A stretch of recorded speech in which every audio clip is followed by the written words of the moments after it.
Bismillahirrahmanirrahim. Assalamualaikum warahmatullahi wabarakatuh. Alhamdulillahilladzi hadana li hadza wa ma kunna linahtadiya laula an hadanallah. Asyhadu an la ilaha illallah wahdahu la syarika lah iqraran bihi wa tauhida wa asyhadu anna Muhammadan 'abduhu wa rasuluh wa sallama tasliman mazida. Allahumma shalli wa sallim wa barik wa zid wa an'im ala nabiyyina Muhammad wa ala alihi wa ashabihi wa man sara ala nahjihi wa iktafa bi atharihi ila yaumiddin, amma ba'd.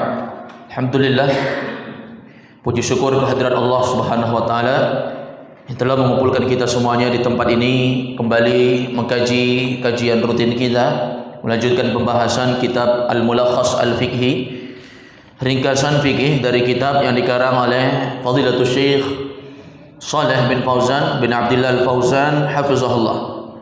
Di malam ini kita masih melanjutkan babun fi ahkami sholatil kusuf, dari bab seputar pembahasan hukum-hukum yang terkait dengan sholat gerhana.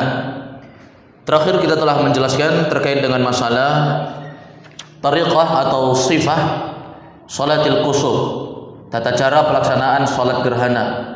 Nah, ini telah dijelaskan oleh Syekh Shalih Fauzan dengan cara yang sangat mudah. Kita simpulkan kembali bahwa sholat gerhana, sholat yang terdiri dari 2 rakaat. Setiap rakaat itu ada 2 kali rukuk dengan cara yang pertama takbiratul ihram seperti takbir biasa. Setelah itu membaca doa istiftah seperti biasanya. Kemudian setelah itu membaca ta'awudz, membaca basmalah, lalu membaca Al-Fatihah. Sholat dengan dijaharkan, dikeraskan, tidak disirkan, berjamaah, tidak sendirian. Kecuali memang kita adalah seorang wanita, maka sholat di rumah. Maka kalau kita laki-laki, sholatnya di masjid bersama kaum muslimin. Setelah membaca Al-Fatihah, kita membaca surat dari surat yang panjang. Kalau Nabi SAW mempraktekkan membaca surah Al-Baqarah, membaca surah Al-Baqarah. Kemudian ketika kita telah merasa bacaan itu panjang, lalu kita rukuk dengan rukuk biasa seperti pelaksanaan sholat biasa. Rukuk dan membaca doa rukuk, wa yutilu fir rukuk. Dianjurkan untuk memanjangkan rukuk, ya, untuk menyelisihi sholat seperti biasanya. Karena ini adalah sholat kusuf. Nabi SAW memanjangkan bacaan sholat dan memanjangkan doa di dalam rukuk. Setelah rukuk, maka seorang i'tidal, membaca sami Allahu liman hamidah, Rabbana walakal hamd, lalu dia memposisikan tangannya kembali bersedekap untuk membaca Al-Fatihah kembali. Ingat, habis rukuk, i'tidal, sami Allahu liman hamidah, baca doa Rabbana walakal hamdu, lalu seorang kembali membaca ta'awudz, membaca basmalah dan membaca Al-Fatihah. Jangan lupa ini, jangan langsung membaca surat, tapi baca Al-Fatihah dulu. Setelah membaca Al-Fatihah, baru setelah itu seorang membaca surat lagi, panjang juga, tapi tidak sepanjang surat yang pertama dia baca tadi. Mungkin kalau dia baca Al-Baqarah 10 lembar, mungkin ini Al-Baqarahnya 8 lembar. Baik, setelah dia membaca itu, maka dia rukuk seperti rukuk biasa, lalu i'tidal seperti i'tidal biasa, lalu turun ke sujud. Sujud, duduk di antara 2 sujud, sujud lagi, dan ingat, sujud dengan dipanjangkan. Dan sujud yang pertama itu lebih panjang daripada sujud yang kedua. Sujud yang pertama lebih panjang daripada sujud yang kedua. Kemudian setelah itu seorang berdiri, Allahu Akbar, berdiri untuk naik ke rakaat kedua, lalu lakukan seperti apa yang dilakukan di rakaat pertama. Jadi setiap satu rakaat itu ada berapa kali rukuk? 2 kali rukuk. Itu saja bedanya. Setiap selesai rukuk, berdiri, lalu membaca Al-Fatihah dulu. Jangan langsung melanjutkan surat, tapi baca Al-Fatihah dulu. Dan diperbolehkan bagi seorang yang sholat kusuf, sholat gerhana, untuk melihat mushaf jika memang imamnya merasa tidak ada yang bisa memperbaiki bacaannya di belakang. Kalau dia merasa tidak ada yang mampu memperbaiki bacaannya di belakang, maka dia memakai mushaf. Makanya tidak masalah. Karena sholat melihat mushaf atau sholat melihat bacaan Al-Quran, maka ini diperbolehkan jika memang kondisinya mengharuskan itu dalam sholat sunnah. Tapi dalam sholat wajib, maka faqra'u ma tayassara ma'aka minal Qur'an, bacalah yang mudah bagimu dari Quran. Kalau mudahnya kita baca trikul, kul huwallahu ahad, kul a'udzu birabbil falaq, kul a'udzu birabbin nas tambah 1 kul ya ayyuhal kafirun, maka baca itu saja. Tetapi dalam salat sunnah boleh, difatwakan oleh para ulama diperbolehkan indal hajah, kalau memang dibutuhkan. Tapi kalau salat wajib tidak ada uzur untuk melihat mushaf. Seorang tidak melihat mushaf karena ada keringanan untuk membaca surat apapun yang mudah bagi dia. Baik, saya rasa ini jelas pembahasan yang kita telah jelaskan secara detail di pembahasan pertemuan pekan kemarin. Sekarang kita lanjutkan terkait dengan hukum-hukum seputar salat gerhana. Sebelum kita masuk di dalam bab fi ahkami sholatil istisqa, salat minta hujan. Salat minta hujan. Saya rasa ini pembahasan yang sangat penting bagi kita ya, terutama bagi kita di Makassar yang punya musim. Di kota Makassar ini punya musim ya, termasuk tempat yang ada musimnya. Ada musim hujan dan ada musim dingin. Kalau hujan, hujan terus, tidak panas-panas. Kalau panas, panas terus, tak hujan-hujan. Baik. Adapun di tempat-tempat yang lain seperti di bagian barat negeri kita Indonesia ini, ya, di bagian daerah Pulau Sumatera sana, di bagian pulau-pulau Jawa, ini biasanya tidak memiliki musim tertentu ya, tidak seperti Makassar.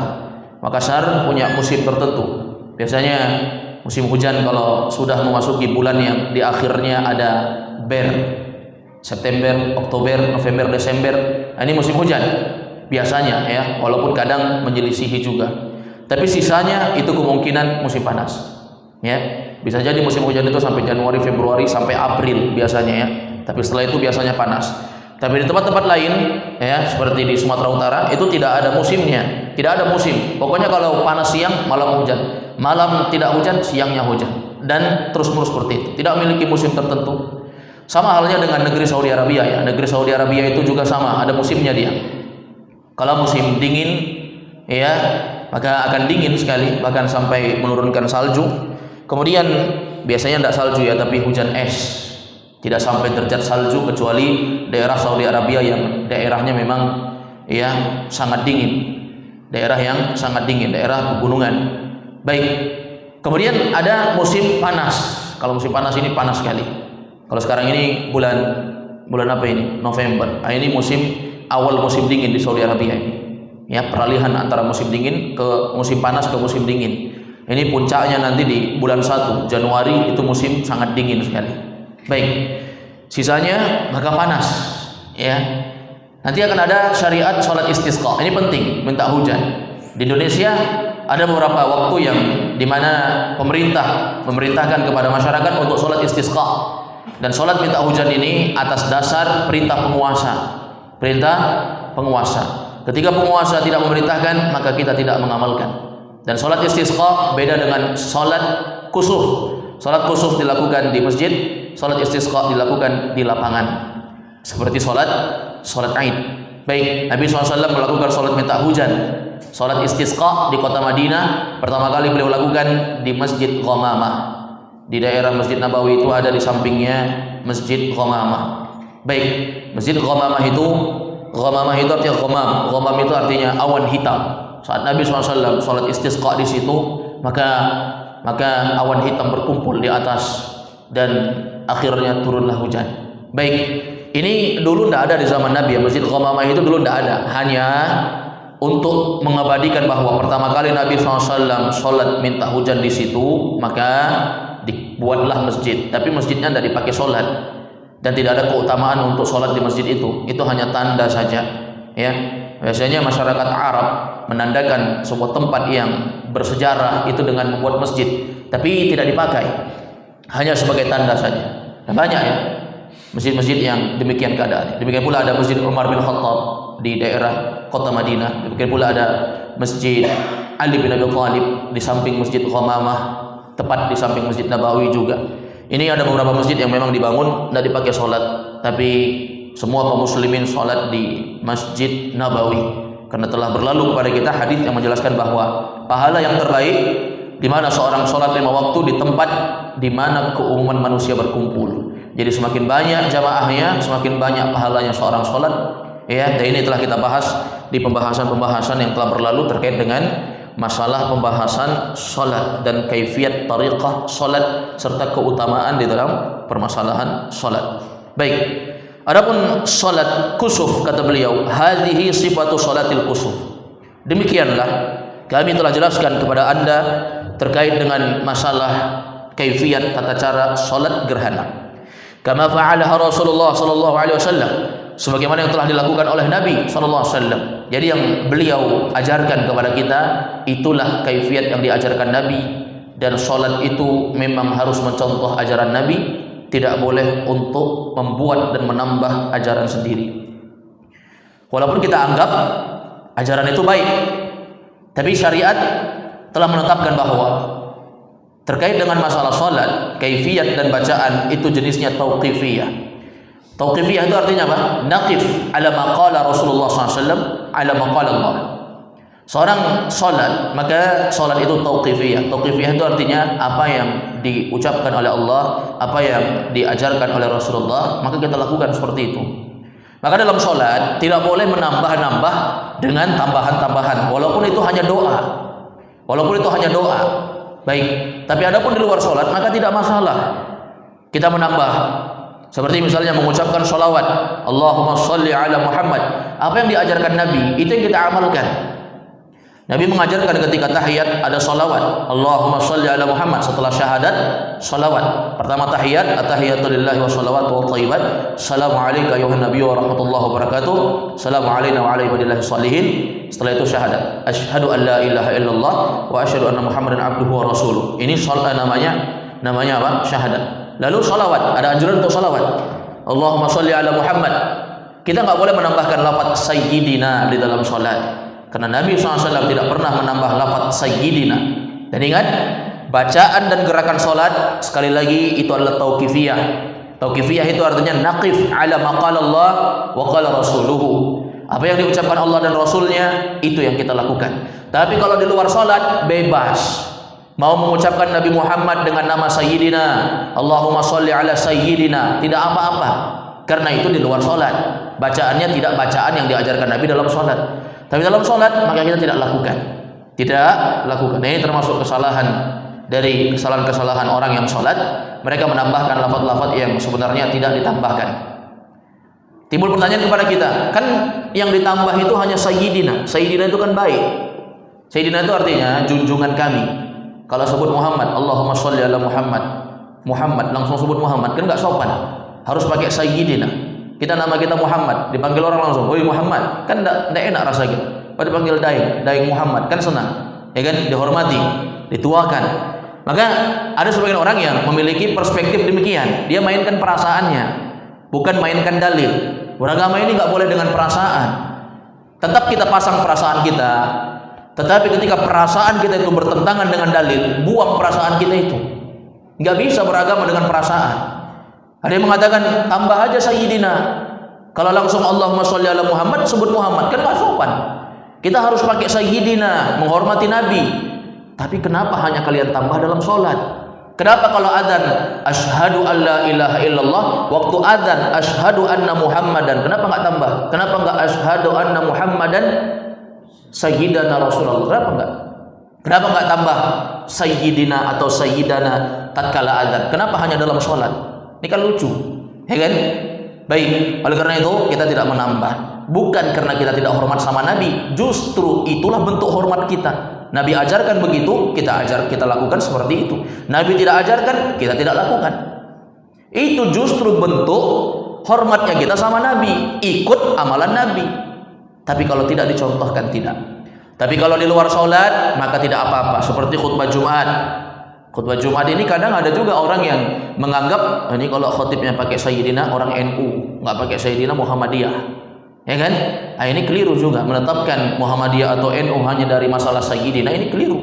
Apalagi kalau dia menetapkan yang pakai sayyidina ahlun nar, yang tidak pakai sayyidina ahlul jannah. Ini juga dari mana seperti ini?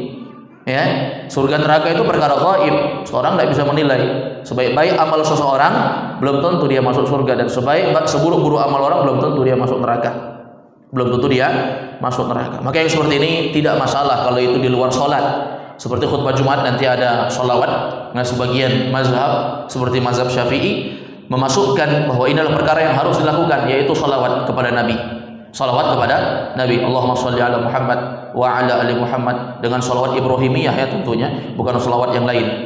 Ada yang pakai salawat dengan nama Sayyidina ketika khutbah Jumat, maka tidak masalah karena bacaan khutbah Jumat itu bebas. Dia bukan tauqifiyah. Paham ini? Mana tauqifiyah, mana tidak?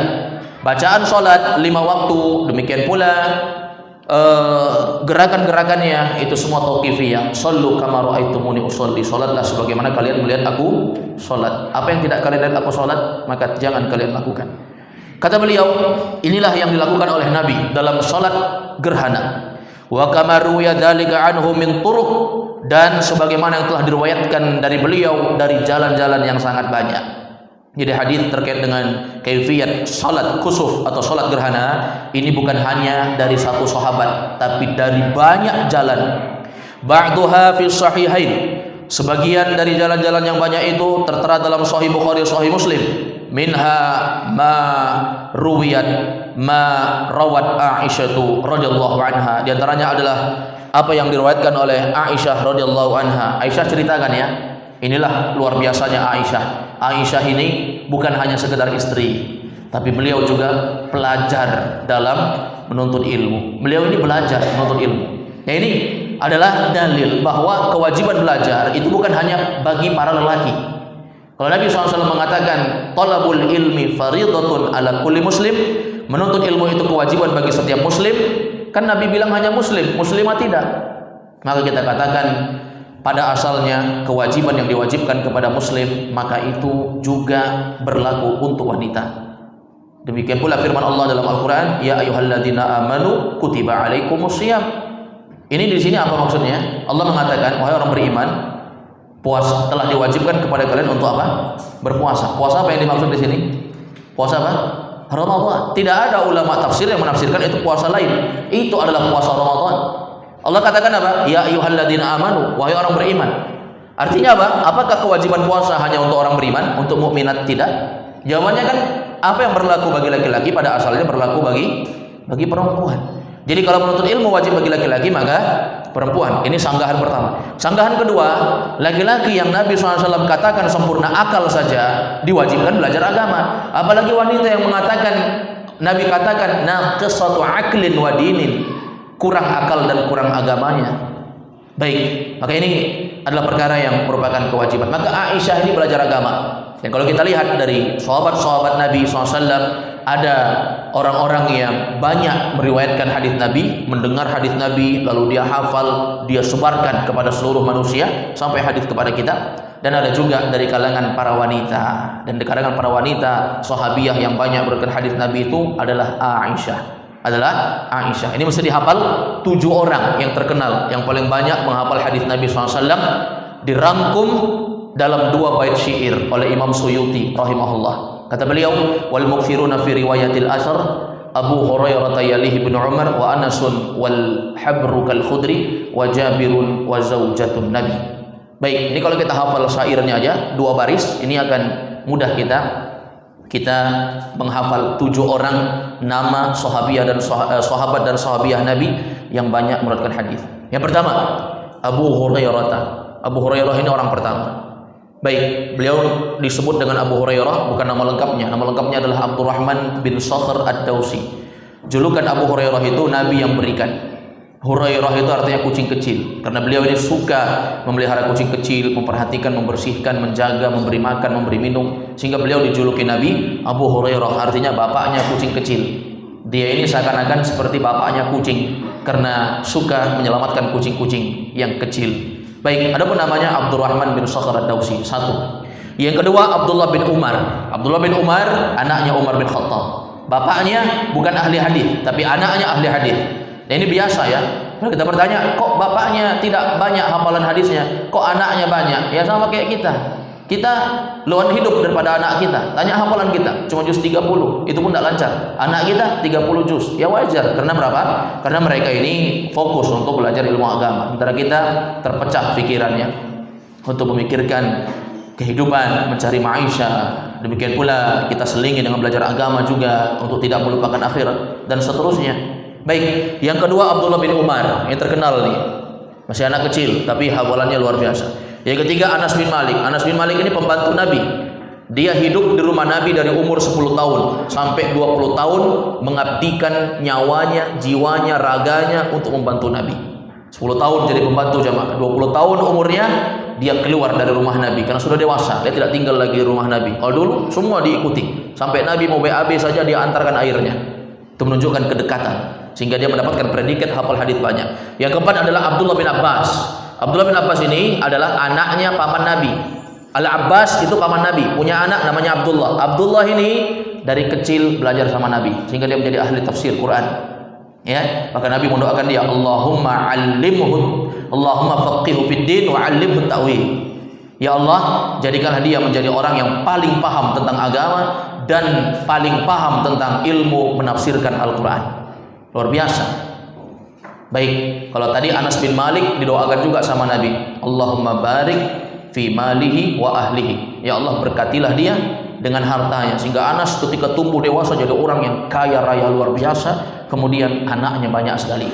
Silakan dibaca ya, berapa anaknya Anas bin Malik. Mungkin semuanya kaget membaca berapa anaknya Anas bin Malik. Ya, mungkin yang penasaran silakan searching di Google berapa anaknya Anas bin Malik. Yaitu disebutkan dalam beberapa riwayat demikian. Banyak sekali anaknya. Kalau kita kaget dengan orang yang bersaudara ada 11 orang, 12 orang, 20 orang, mungkin lebih kaget lagi kalau membaca berapa anaknya Anas bin Malik. Baik, kemudian yang keberapa lagi? Satu, Abu Hurairah, Abdullah bin Umar, Anas bin Malik, Ibnu Abbas, Abdullah bin Abbas. Yang kelima, Abu Sa'id Al-Khudri. Abu Sa'id Al-Khudri ini nama lengkapnya Sa'ad bin Malik bin Sinan. Sa'ad bin Malik bin Sinan. Yang keenam adalah Jabir, Jabir bin Abdullah. Jabir ini adalah seorang sahabat yang sangat mau ikut perang Uhud di tahun ketiga Hijriah, tapi tidak diizinkan sama bapaknya. Bapaknya namanya Abdullah. Bapaknya Jabir namanya Abdullah. Dibilang Abdullah ini kepada Jabir, Jabir, kau tidak usah ikut untuk perang Uhud. Kau jaga saja saudara-saudaramu dan adik-adik perempuanmu. Disuruh jaga. Ya, jaga anaknya karena bapaknya berangkat jihad di tahun ketiga Hijriah, perang Uhud pasca perang Badar di tahun kedua Hijriah. Maka Jabir sangat sedih, dia tidak ikut, tapi dia mau sekali untuk ikut. Maka ma'asyiral muslimin a'azzakumullah wal muslimat rahimani wa rahimakumullah. Saat itu bapaknya Jabir meninggal dunia di perang Uhud, dikuburkan di maqbarah syuhada Uhud ya bersama Hamzah bin Abdul Muttalib, demikian pula Mus'ab bin Umair juga dikuburkan di sana dan beberapa sahabat-sahabat lain. Intinya bapaknya Jabir meninggal dunia di perang Uhud. Dia sangat sedih. Ketika Nabi SAW memberitakan bahwa bapakmu terbunuh di perang Uhud, maka dia sangat sedih. Aku sangat mau berperang, tapi tidak diizinkan. Baik, maka dia minta izin sama Nabi SAW. Nanti kalau ada perang, ajak aku. Maka Nabi SAW mengajak. Karena awalnya dia tidak dapat izin dari orang tuanya, sehingga dia tidak ikut untuk berjihad. Baik, kemudian yang ketujuh, yang terakhir perempuan, yaitu istri Nabi Aisyah radhiyallahu anha. Nama lengkapnya Aisyah binti Abi Bakar As-Siddiq.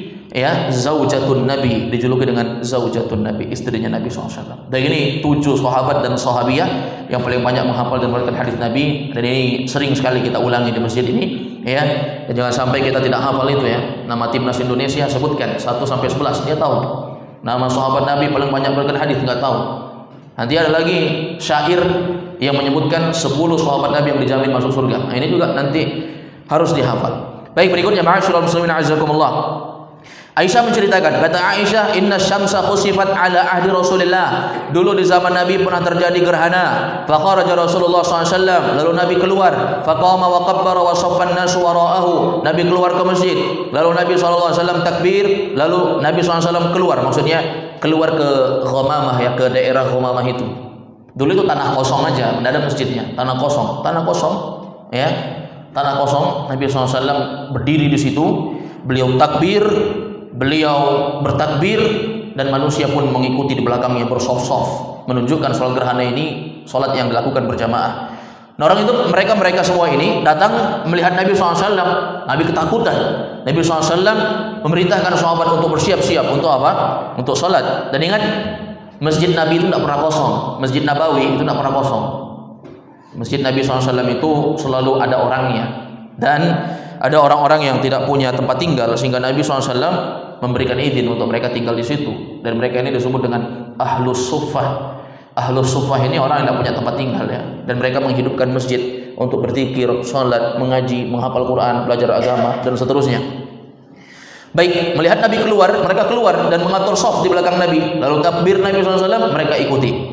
Faqtara'a Rasulullah SAW qira'atan tawilah. Lalu Nabi membaca Al-Fatihah seperti biasa, lalu baca surat yang panjang. Faraka'a ruku'an tawilah. Lalu beliau ruku' dengan ruku' yang panjang. Tsumma rafa'a ra'sahu. Lalu beliau angkat kepalanya, yaitu posisi i'tidal. Faqala sami'allahu liman hamidah, Rabbana walakal hamdu.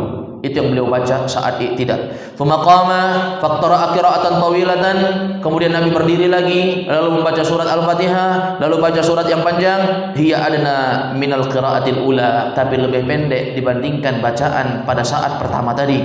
Tsumma kabbara faraka'a ruku'an tawila. Lalu Nabi ruku' dengan ruku' yang panjang. Huwa adna minar ruku'il awal. Yang ruku'nya ini agak sedikit lebih ringan, panjang juga, tapi agak sedikit lebih ringan dibandingkan ruku' yang pertama. Tsumma qala sami'allahu liman hamidah. Lalu beliau baca sami'allahu liman hamidah, Rabbana walakal hamdu. Tsumma sajada. Jadi kalau sudah 2 kali ruku, ketika i'tidal turun ke posisi sujud. Tsumma fa'ala fi raka'ati tsaniyah mithla dzalik. Kata Aisyah, lalu Nabi melakukan rakaat kedua sama seperti saat dia lakukan rakaat pertama tadi. Paham ini jemaah? Ini semuanya sudah bisa ini. Praktek salat kusuf sudah bisa semua.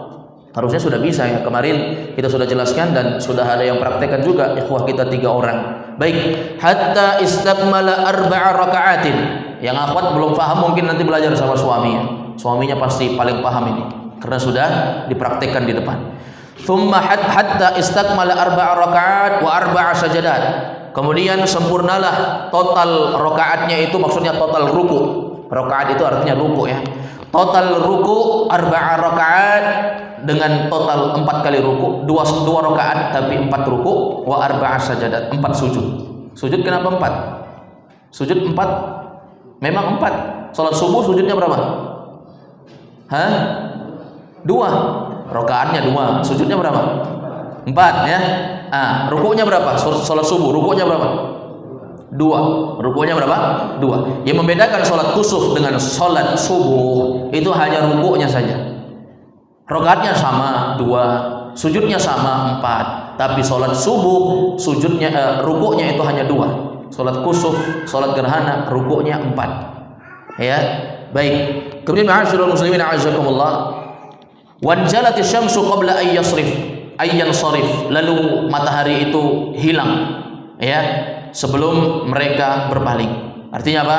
Gerhana itu hilang dan mereka masih sholat. Lalu disebutkan dalam riwayat juga bahwa orang yang tidak sholat maka mereka memberitakan kepada orang yang sholat bahwasanya matahari gerhananya telah hilang. Wa yusannu an tusalla fi jamaah. Disunnahkan untuk sholatnya itu berjamaah. Ini kalau memang memungkinkan ya. Dan sholat gerhana ini nggak mesti ada pengumuman dari pemerintah. Beda sholat istisqa, beda sholat minta hujan. Beda sholat minta hujan. Sholat gerhana maka ini dilakukan bagi orang yang melihat. Makanya Nabi mengatakan fa idza raaitum zalik fafza'u ila dzikrillah wa ila shalah. Kalau kalian melihat gerhana, segeralah zikir, segeralah sholat. Nabi nggak bilang harus dengan ketentuan pemimpin. Tapi sholat istisqa nanti akan ada babnya bahwa ini adalah ya wewenang penguasa untuk mengumumkan. Di Saudi Arabia sering ya. Mungkin yang sering umrah di musim panas, berangkat di bulan Juli, Mei, Juli, Agustus, ini puncak musim panas ini. Ya, suhu mencapai 45 derajat. Bahkan pernah 50 derajat. Di musim haji tahun lalu sampai 55 derajat, banyak yang meninggal. Ya. Baik, ini ma'asyiral muslimin a'azzakumullah. Jadi, kalau kita musim panas di Saudi itu sering sholat istisqa. Yang berangkat umrah habis selesai sholat 5 waktu, biasanya ada sholat jenazah, ya, sholat jenazah 4 kali takbir tanpa rukuk dan tanpa sujud. Nah, ini biasa.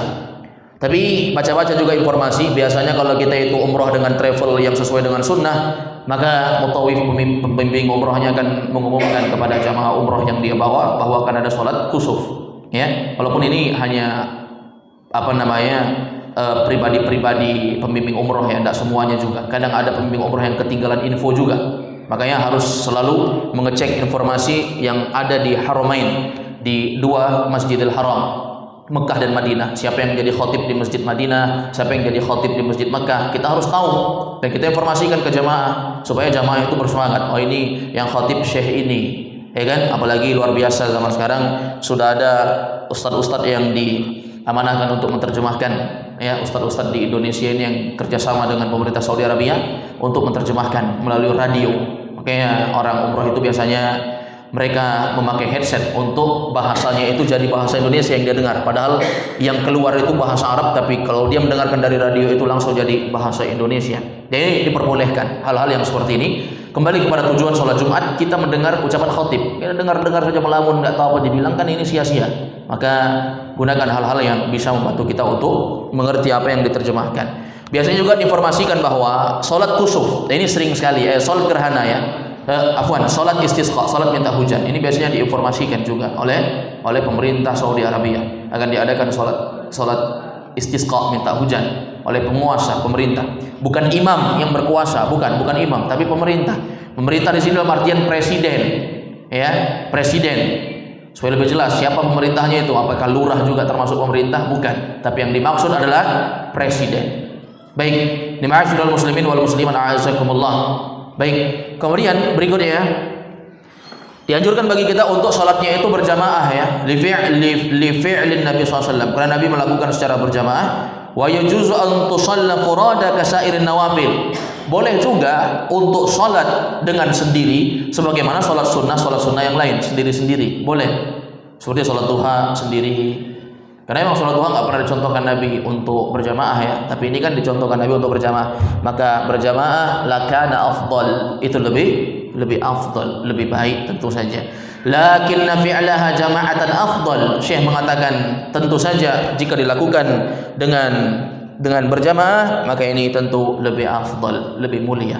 Dan ingat, keutamaan sholat berjamaah itu 27 derajat lebih banyak dibandingkan sholat biasa.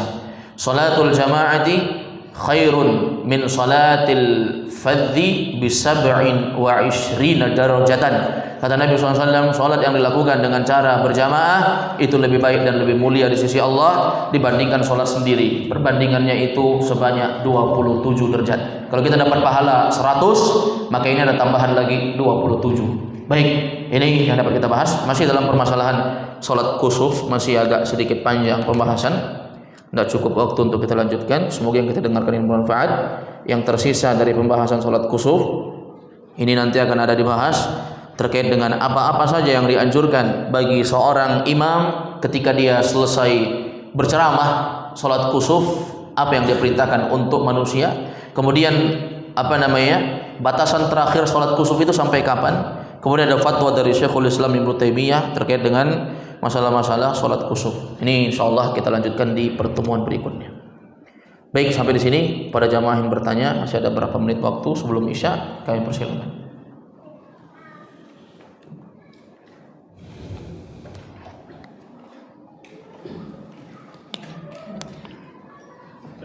Silakan. Sebagai orang awam yang akan mengurangi agama tadi, ini bertanya terkait dengan sunnah. Di luar dari sunnah-sunnahnya Nabi, apakah definisi sunnah itu belum meliputi pada sebuah tempat, misalnya salat, misalnya pada sebuah masjid, harus sesuai sunnah. Karena pernah ada seorang anak yang di mana orang tuanya salah satunya telah meninggal dunia. Kemudian dia berniat untuk menyumbang sesuatu ke sebuah masjid, contohnya sebuah kaligrafi, dengan berharap mendapatkan al-jariah. Tetapi berjalan beberapa bulan kemudian diturunkanlah kaligrafi tersebut dengan dalih tidak sesuai sunnah. Pertanyaan saya juga, apakah masih mendapatkan al-jariah itu sudah terputus dengan diturunkannya sumbangan tersebut? Baik. Yang pertama, masalah kaligrafi ini bukan bentuk perkara yang pahalanya itu bisa menjadi pahala jariah. Sama sekali tidak. Pahala jariah itu adalah perkara-perkara yang terkait dengan duniawiyah, terkait dengan harta dunia yang kita sumbangkan. Lalu ketika kita menyumbangkan, ya, dia bermanfaat secara berketerusan. Kaligrafi ini, ya pertama, apa urgensinya untuk masjid? Masjid nggak ada kaligrafinya, kira-kira nggak bisa jadi masjid? Saya tanya dulu, nggak ada kaligrafinya, bisa jadi masjid? Hah? Masjid Nabawi dibangun Nabi, jangankan kaligrafi, dindingnya pun nggak ada. Ya, Nanti kalau pergi umroh, pergi ke museum. Di museum itu nanti diceritakan, ya, diceritakan apa namanya, sejarah dulu Nabi SAW itu bagaimana ketika beliau membebaskan Masjid Nabawi. Dibelinya pakai uang pribadinya dari seorang anak yatim. Dibeli. Anak itu bilang wakaf aja, tapi dibeli. Nabi SAW hanya membeli tanah, kecil aja tanahnya, ya, kurang lebih kayak masjid inilah atau lebih besar sedikit. Tapi menampung banyaknya sahabat itu yang hijrah dari Mekah, yang di Madinah. Lantainya tanah, kemudian dindingnya tidak ada, hanya batang-batang kurma yang tegak, batang-batang kurma aja. Pelepah atapnya tidak ada, langsung langit. Jadi mereka sholat melihat langit. Makanya banyak masjid sekarang didesain kayak langit di atasnya, supaya langsung melihat dia di atas adalah langit. Baik, padahal sebenarnya itu hanya lukisan. Jadi perlu diketahui bahwa kaligrafi itu sama sekali bukan urgensi untuk adanya masjid. Yang dikatakan urgensi itu kebutuhan. Kalau dia tidak ada, tidak bisa orang sholat. Baik, sekarang misalnya kita katakan itu adalah perkara yang apa namanya, yang merupakan aksesoris. Aksesoris ini adalah perkara yang apa namanya, jenisnya bukan fadlah, tapi bukan umdah, tapi dia fadlah, hanya penyempurna aja. Kalau tidak ada pun tidak apa-apa. Sementara yang umdah, yang pokok, yaitu apa? Tanahnya itu, tanahnya. Kalau kita zaman sekarang ya enggan ya sholat di atas tanah langsung, ya mungkin lantainya atau gedung bangunannya itu baru jariyah, karena orang pakai. Kalau kaligrafi apanya dipakai orang? Justru kalau orang sholat nengokin kaligrafi itu terganggu dia. Nah ini nanti bisa dikembalikan kepada orang yang memasang kaligrafi di depan itu. Baik, jadi kalau dikatakan dan ada orang yang berpandangan bahwa dengan menyumbang kaligrafi maka itu adalah merupakan pahala jariah, ini salah ya. Walaupun itu menurut dia. Kenapa? Karena sama sekali bukan merupakan perkara yang menjadi pendukung. Karena kalau dia tidak ada pun orang tetap sholat. Orang apa? Tetap sholat dan bisa. Maka ini keliru. Kemudian kalau terkait dengan masalah jariah, kalau dengan pahala jariah itu walaupun orang memutus, contoh masjid, orang udah nyumbang, saya punya duit nyumbang bikin masjid, ya, banyaklah masyarakat juga ikut nyumbang jadi masjid. Tiba-tiba masjidnya itu harus dirobohkan, mau dibangun masjid baru.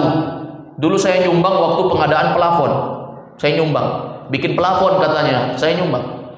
Ini dihancurkan masjidnya, bikin masjid baru, karena nggak mungkin diperbesar, harus dihancurkan dulu, ditimbun. Semua gedung-gedung itu pelafon yang saya beli pakai uang saya udah hilang semua. Apakah dengan hilangnya itu putus amalan? Enggak. Pahala jariah itu kalau dia sudah diinfakkan, kemudian kaum muslimin sudah mengambil manfaat darinya, lalu di akhir kemudian apa yang kita infakkan itu tidak kekal sampai kiamat, karena nggak ada yang kekal memang. Semua itu akan hancur. Jadi jangan anggap bahwa itu akan kekal. Gempa habis, apakah masjid yang hancur karena gempa semua pahala orang yang telah menyumbang itu hilang? Enggak. Itu sudah tercatat di sisi Allah sebagai pahala jariah. Walaupun apa? Perkembangannya itu tidak berjalan terus, dia habis. Karena semua pasti hancur.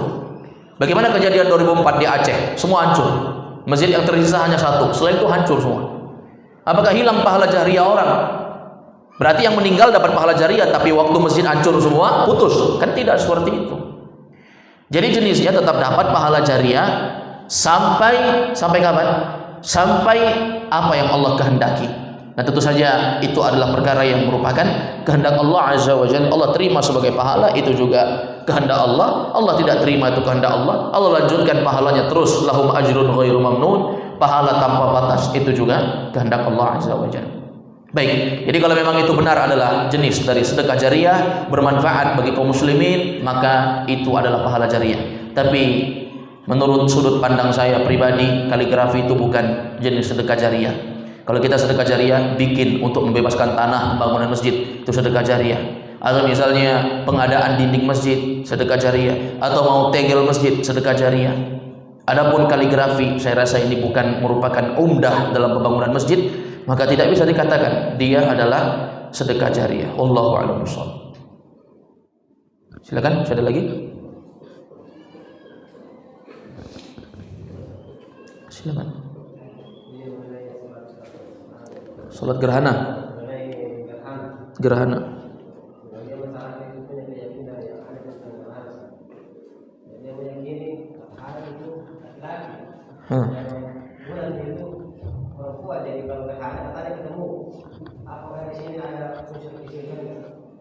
Baik, kalau dikatakan apakah ini ada perkara-perkara yang mengantarkan pada kesyirikan, jawabannya tidak ada ya.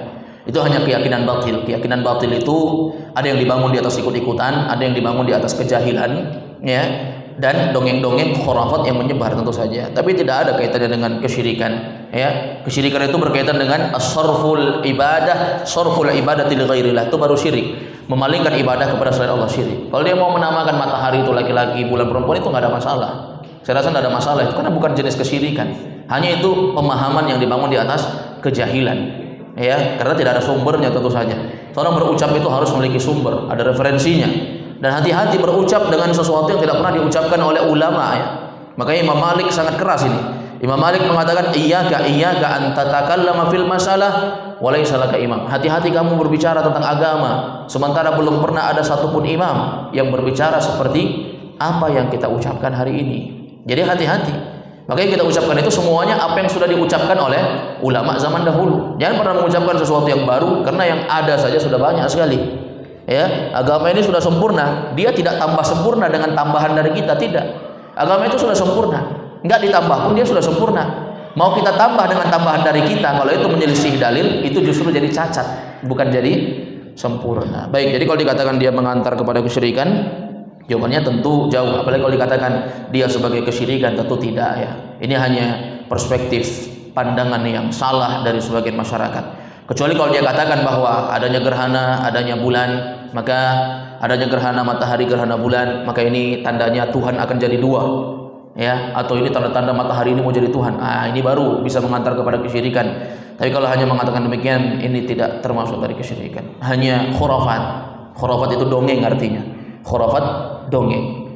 Kalau takhayyul, khayalan, sesuatu yang enggak ada tapi dia khayal-khayalkan kayak ada, ini namanya takhayyul, ya. Baik, orang Indonesia menyingkatnya 3, TBC.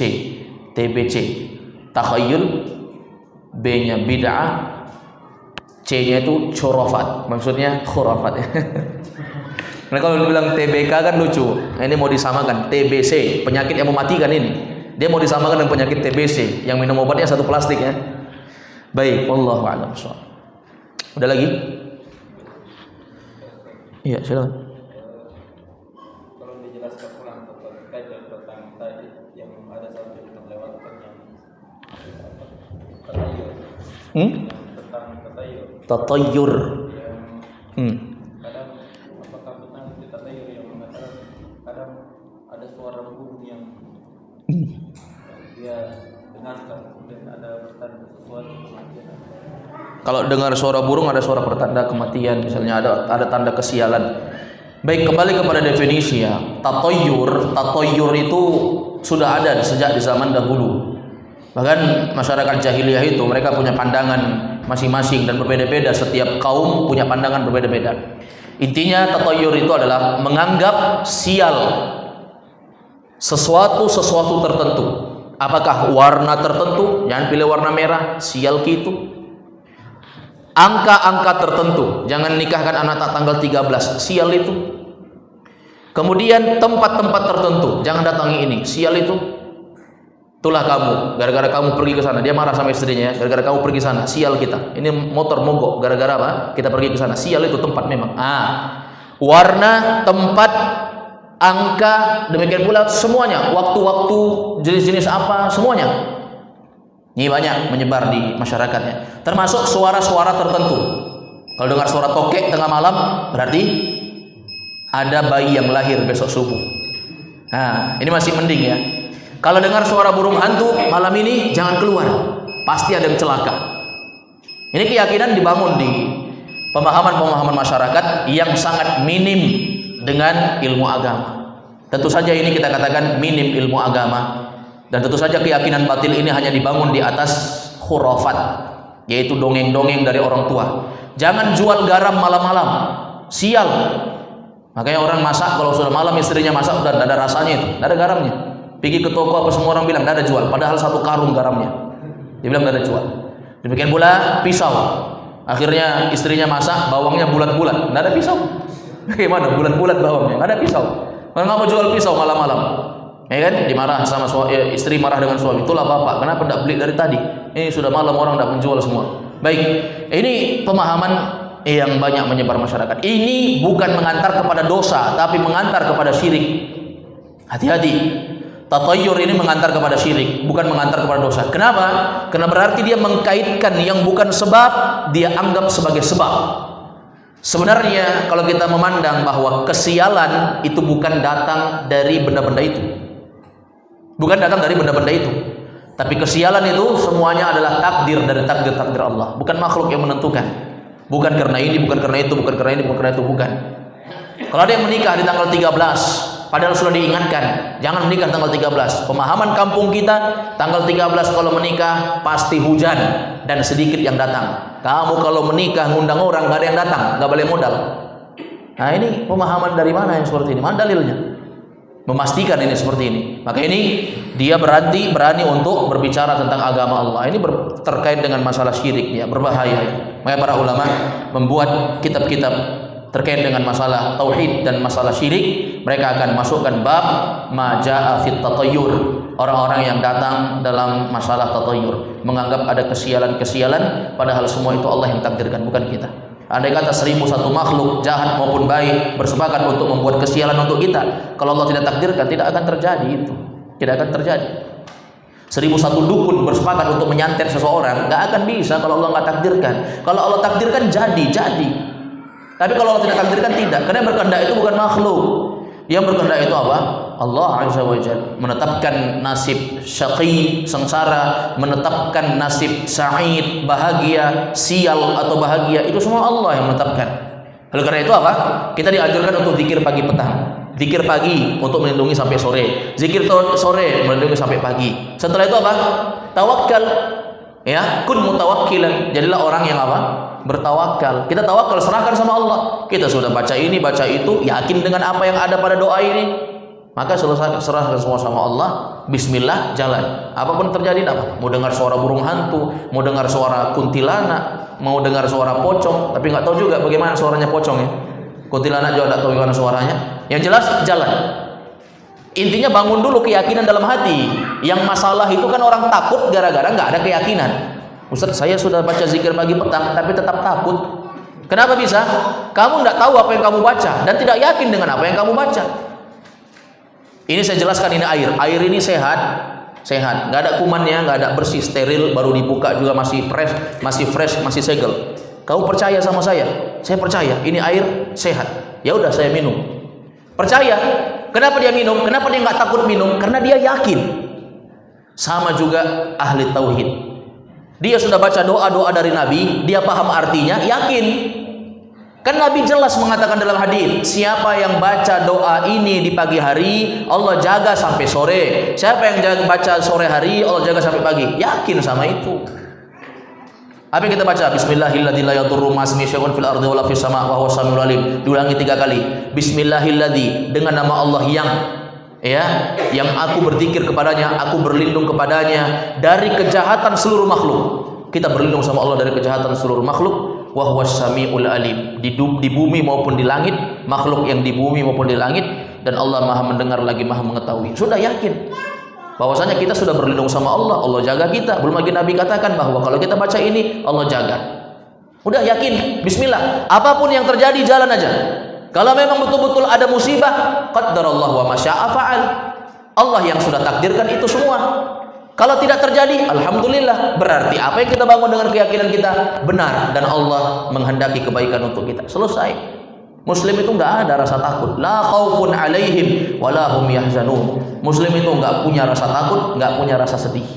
Ya, mereka selalu merasa bahagia dan mereka selalu ditemani dengan zikir-zikir dan doa dan perlindungan dari Allah Azza wa Jalla. Wallahu a'lam bishawab. Semoga kita semuanya terlindungi dari hal-hal yang menyebabkan kerusakan amal-amal kita, dari dosa-dosa syirik, tatayyur, bid'ah, khurafat dan seterusnya. Hadza huwa, ini dapat kita bahas dulu. Sallallahu wasallam ala nabiyina Muhammad wa ala alihi wasallam. Subhanakallahumma wa bihamdik, asyhadu an la ilaha illa anta astaghfiruka wa atubu ilaik. Assalamualaikum warahmatullahi wabarakatuh.